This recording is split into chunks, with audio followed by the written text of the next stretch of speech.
Welcome to the Voice of the Coast. I am your host, Danica. Along with me, we have Mayor Duval Arthur with the Town of Berwick. Now, of course, this may be the last time I say Town of Berwick. I'm not exactly sure, but we're talking about the changing of the status of the Town of Berwick. And one of the Right. last couple of times you've been here, we talked about the census and how you were thrusted over that line to say Right. that you should have a city status because of the numbers that came back through the census. Correct. Where are you within that fight to change the status of the Town of Berwick to city?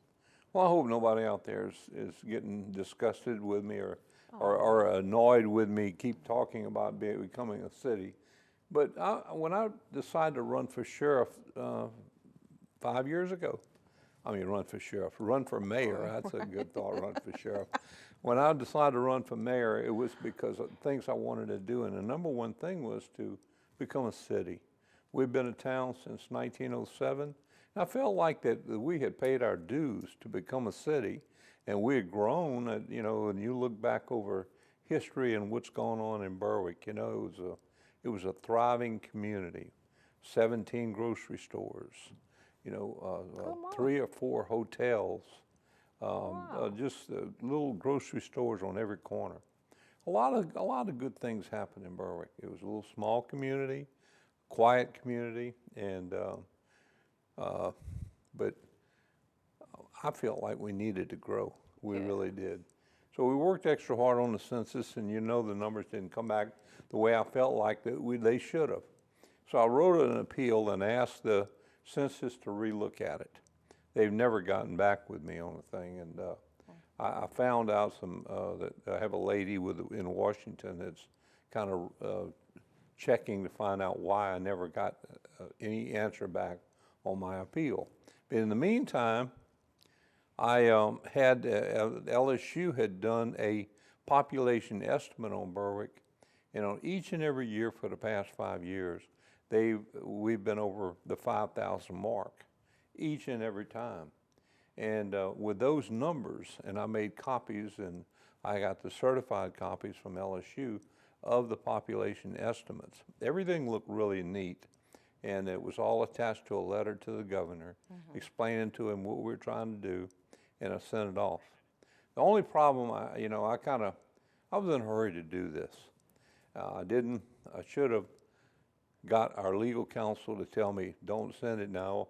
We need a proposition from the council asking you to do this, don't just take it upon yourself to go run up there and try to get it done. But that's what I did, and I had to listen to the governor's executive council about the proper way to do it. So, hey, everybody, I'm not too old to learn, believe me. Okay. So I learned from that.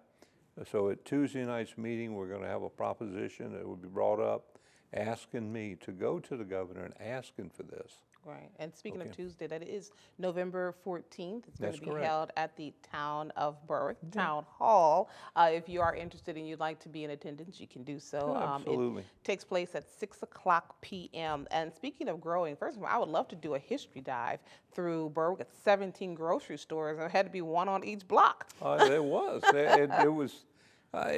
When you look back in time, and I look out, that gives me take a little shot at our Brown House, our museum. If you go by there and pay a visit, you will see what I'm talking about. Wow. They have done a good job in identifying the stores, where they were at, who owned them. It's a wonderful place to go if you got a few minutes. Yeah. It's free. You go there and learn about the history of Berwick, and in a few minutes, I think we're going to talk about projects that I have going on. One of those projects is to expand the Brown House. We're adding a building into the rear of it, and that building is going to house exhibits from previous times in our history, like maritime objects, navigation tools, railroad tools that were used back in 1900. So I think it'll be a nice for people to go there, and they'll be able to see what it was like Right. to live in that time. So are we calling the area, particularly along the river, is that considered like the Berwick downtown area? That's correct. And it seems like it's starting to see a little bit of growth. Right. Let's go right to just what happened, and we'll save a little bit of that when we come back off a break. But everyone all eyes were fixated on the town of Berwick for the Lighthouse Festival. I noticed that there are lots of Facebook posts coming up. What's all that going on in Berwick? Well, if you didn't see for yourself, well, you just missed it. And I, for one, got a chance to see it, and we'll talk about it when we get back from the break. So come on back right here on the Voice of the Coast on KWBJ TV 22.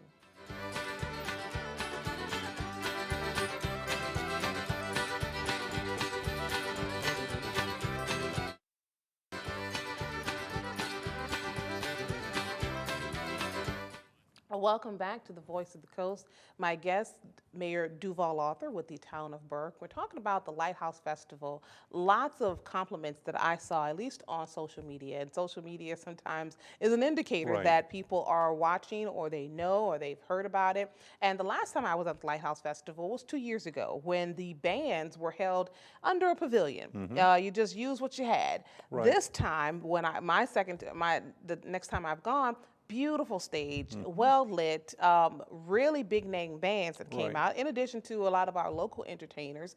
How are you guys able to pull all that together? What has happened throughout the years? We've got a hard-working committee that they work so hard. We have 2 of our councilmen on that committee, and we have we have some of our employees that are on the committee also, as well as some Berwick business people. And they meet about once a month and talk about advertising. They talk about bands. They talk all about all of that. And like I say, from previous years, it seems like if you want a lot of people to come to your festival, have a lot of entertainment. Yes.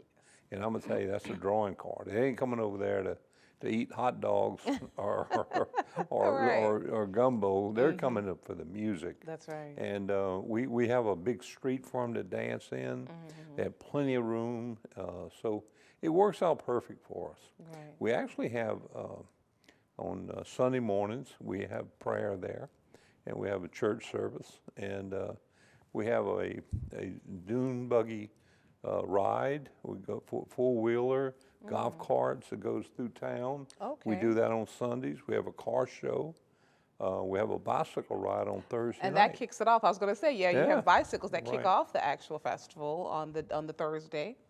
Yep. Yep. So it's a Thursday through Sunday event. What would be your comments, your remarks about the festival? Well, for an old guy like me, I rode the bicycle for the whole bicycle ride, and if I can do it, I know anybody out there can do it. Yeah. Come out with their bike. There was no charge. It was just fun. Yeah. You know, we rode through town at night. We had all our bikes lit up, and it was really a good time. Yeah. We enjoyed it. Yes. And what would you say about the crowds, the participation? The biggest crowds that we've ever had. Just without, hands down, biggest crowds we've ever had. Awesome. We had more booths this time. We had more food booths, more I think food trucks as well. food trucks. We had twice the number of food trucks there this time. It was unbelievable. I don't know where they all came from, but they all signed up to be there. And guess what? They all know about Berwick, Louisiana. They know where Berwick is, I guarantee you. And not to leave out anybody, but I do want to mention there were some really big name bands like the Zydeco Kings, Chiwis, Gino Delafonte. Had some, of course, some local talent. That's right. Peyton Dinger and Cliff Hillebrand. That's right. And please forgive me if I missed out anybody, but of course they're on the pamphlet. If you want to go to their Facebook page, you'll be able to see Right. all of the bands that participated. But again, so just some big names that honestly in the past we did not see in Berwick. And I think you guys are moving in the right direction. Seemed like, you know, all eyes were fixated on Berwick this past weekend. So kudos to you guys. We spent a lot of money on the bands, but in order to bring the people to the festival, you need that. Yeah. So it was a good investment for us. It paid off. And some other events that are coming up. Of course, everyone skips right after Halloween. They go right to Christmas. No one thinks about Thanksgiving, but the Christmas lighting, something a little bit different than you've done in the past with that. Yeah, this will be the second time that the city of Morgan City does theirs on Thanksgiving night, and we would too, and it caused a little question with the children, like, how can you have two Santa Clauses at one time? So anyway, rather than answer those questions, we decided we would change the night for Christmas. That way Santa could make both stops. And it's worked out good last year, and it's going to work out great this year. Yeah, so that's going to be on November 27th. Thanks so much for keeping the kids in mind and taking their questions and concerns, because that is true. You know, how can you have two Santas in one place? So of course you'll be able to visit Santa in Morgan City, and then of course he'll be back in Berwick on the 27th. So come on back. We have another break, but we'll be back with more information about the town of Berwick on the Voice of the Coast.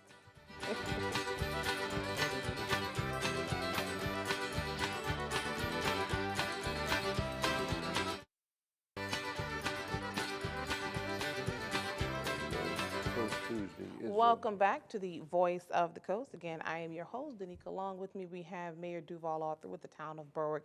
Let's get right into some of the projects that I can't wait to talk more about. The first of which, let's kind of talk about Country Club flood protection. And I know that was a really big deal. Still has been kind of a big deal, especially Right. for the residents who live there. We haven't had any rain though, so. well, we haven't had any rain, but we did a lot of work on that project in-house. We did it ourselves. And we've made a lot of improvements to our drainage system, and those have obviously helped. But we still have to go and use this grant. As I mentioned earlier, we were approved 3 years ago for a flood grant to improve the drainage. And because of COVID-19, it raised the price of everything. And the bids we got were just out of this world. So we contacted the state, and Mr. Sean Wilson, the director of DOTD, and his board of directors had allowed us to reapply and keep the money that we had, but reapply to get a little bit more money so that we could do the project. Okay. And it was approved.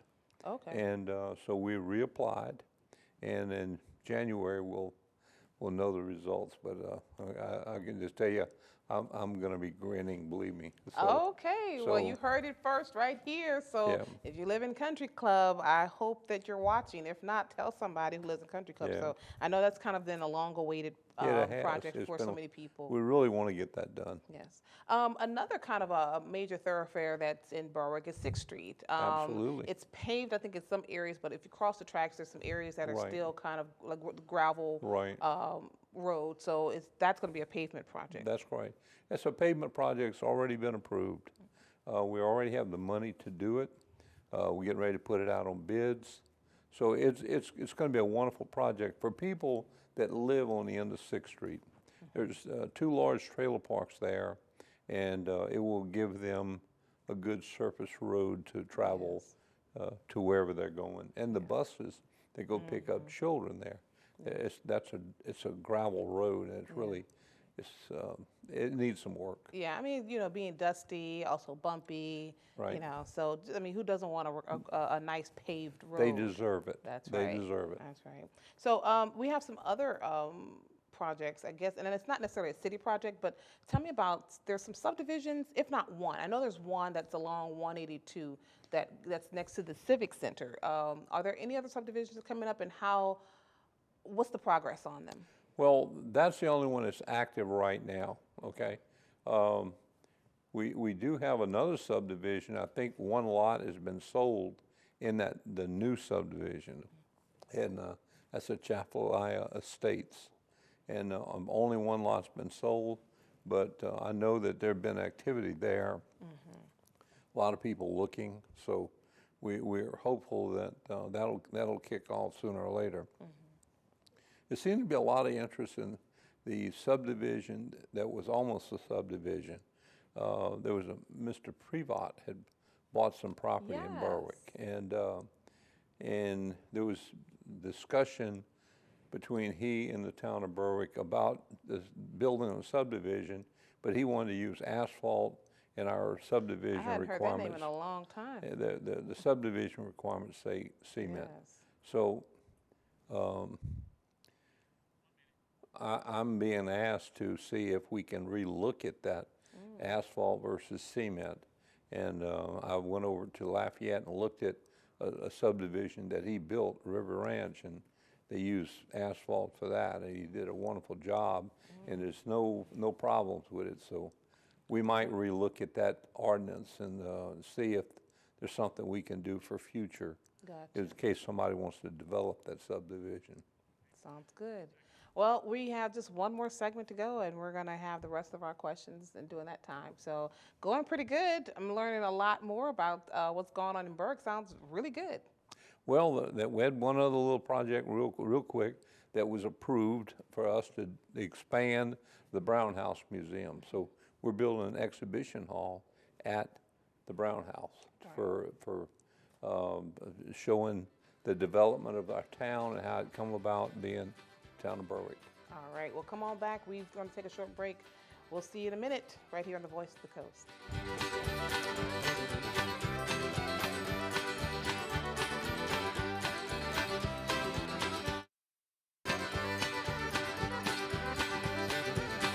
So I don't take his job away. Welcome back to the Voice of the Coast, and this is our last segment, so I'm going to be going through those questions really quickly.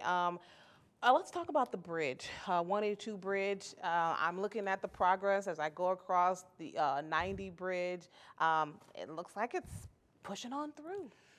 Danica, these people are working extra hard. I think they're moving so much faster than the new work that was done on the new bridge. I do know that it's much safer, the old bridge, because they don't have traffic up there. So That's right. they can work around that and not have to worry about walking in front of a car doing 70 miles an hour. So it's a lot safer for them. The work is moving right along. They've already finished the bottom of the first two sections. Now they're moving up to the top, and if you look at on the bridge part closest to Berwick, they've already finished a section, you know? Yes, So, I mean, they're moving very well. Now, I don't know if you know it, but they are replacing some pavement over there on the Morgan City side. There was some pavement that was bad, and they're replacing it. It's really going to be nice. Question for you. I sure hope, and I think I asked you this before, I hope that with this new bridge, they're going to be putting up new beams. Or something. They are. It's that all that work is being done as we speak. Okay. And it's going to be nice. It's going to Okay. look like its old self, you know. Right. And that bridge is something special. It really Yeah. is. Okay. It served a lot of years, and it's had a few hits, but it's done well. Yes. I mean, it's actually one of the oldest bridges that we have around here. That's right. Okay. Speaking of the bridge, I mean, let's go back to the festival a little bit, the fireworks. I wanted to ask you, did you have to get approval from DOTD as well as the fire marshal's office? We did have to let the bridge people know about the fireworks, just so in case they had that netting up there that they work in, to make sure that if they want to take it down, they could. We give them ample warning, but they said that wasn't going to be a problem to them. So, you know, we moved forward. Now, we did get approval from the fire marshal's office. We had to have a fire truck in Morgan City and a fire truck in Berwick that would stand by, because the fireworks are in the middle of the river. A little different situation than a lot of places that shoot fireworks. We're much safer being in the middle of the river. Yes. Awesome. But we did get permission. It went from the Coast Guard, from the fire marshal's office, from everybody. Okay, awesome. And I asked that because, you know, we're still currently in a Right. partial We are. burn ban. We are. Let's kind of now talk about economic development. Every time we get here, I'm always like, okay, what's going on in Berwick? Are we going to get any new businesses? And yes, the answer is yes. I was driving towards the river, and a beautiful building, which actually it was a bank building. It actually housed the Berwick Library in its temporary Right. That's correct. status, and now it's going to be a drugstore and coffee house. That's right. It's a new business in Berwick, and Yeah. we're excited about that. New pharmacy, new coffee shop. Look, we have coffee machines in City Hall, but we decided we're gonna walk Yes, over and yeah. have coffee there in the morning. So it's just We're excited about it, really are. And drum roll, if I may, just give the drum roll myself. There's going to be a even bigger business coming Absolutely. to Berwick, and tell us about it. There's a big drilling company in Louisiana, big one, and they're going to be coming to Berwick, and they're going to be operating a shore-based operation there, and they'll be drilling in the basin. So we're excited about that. A, have that drilling going on, and B, having that shore-based operation in the town of Berwick. All right, drugstore, coffee house, drilling company. Yep. Last time we talked, we said New News. What's the status on New News? Spoke the to grocery store? New about 2 weeks ago, and had people the councilman in the office when I called him. He just said, unfortunately, it's not on our scope right now, but next year he wants me to call him back and check again. All right. And see, we're gonna keep working on him. You guys are doing it. You're just in your first year of your re-election, so there's 3 more to go. So That's right. we can't wait to see what's to come. So More to come. thank you, and thank you guys for sticking with us for this interview. I think it was very informative. We'll see you guys next time on The Voice of the Coast.